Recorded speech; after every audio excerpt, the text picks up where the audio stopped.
Help us with this. If this transaction, as described and reported, is such that the TikTok algorithm lives on Oracle servers and the data lives on Oracle servers, but the TikTok algorithm and the like is developed in China and eventually updated here in the United and brought here, is that, do you feel, a 100% national security safety feeling? Good morning, Andrew. Great question, and haven't seen the deal, so we'll have to look at that. And I really appreciated the president saying yesterday that he'd want to look at it before he agreed to it. So I think the important thing is there are three things you're looking at when you look at security. One is the algorithm trusted. Two, can you make sure the data won't be corrupted?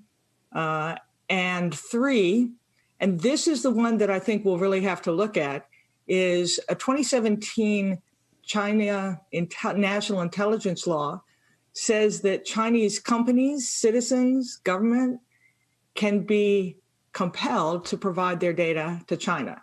So you have technology concerns, and it sounds like Oracle may have a solution to the technology trusted concerns, the algorithmic look.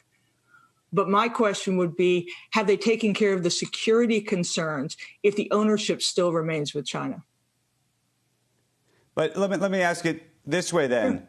If, in fact, you're right, let's say the Chinese government has complete and utter authority ultimately over these companies. If, in fact, they were to choose that authority and say, give us the data.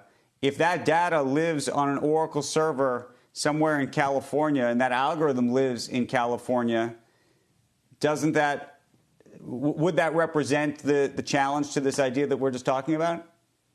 Yeah, so that's where the devil's in the detail. And have you done enough to preclude, because of that hosting here in the United States, control by the company, have you done enough to preclude the issue that China could compel a Chinese company to provide data no matter where it physically resides? And so I think that's, the error we're in general is data sovereignty, who owns the data. But in this particular case, you're going to want to look at the deal to make sure that there are enough protections to ensure that in remaining a Chinese company, even distant, does that give them authority over the data? And then the second is to protect the technology.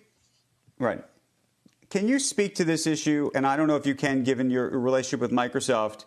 Our understanding and reporting of the Microsoft transaction as far back as June and July, when they first started talking, which led to the moment we're in now, was actually a minority interest in the company, effectively a cloud hosting arrangement such that the data would live on Azure. And I don't know to the extent where the algorithm at that point in the conversation was going to live, but how very different are these deals? Because it seems in many ways that they're so similar.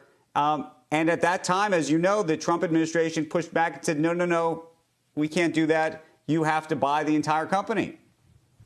Yeah, so again, not being part of the deal team at all, I have no particular knowledge. But as I read what came out in the press and what Microsoft said, I think the question is, was there an ownership change?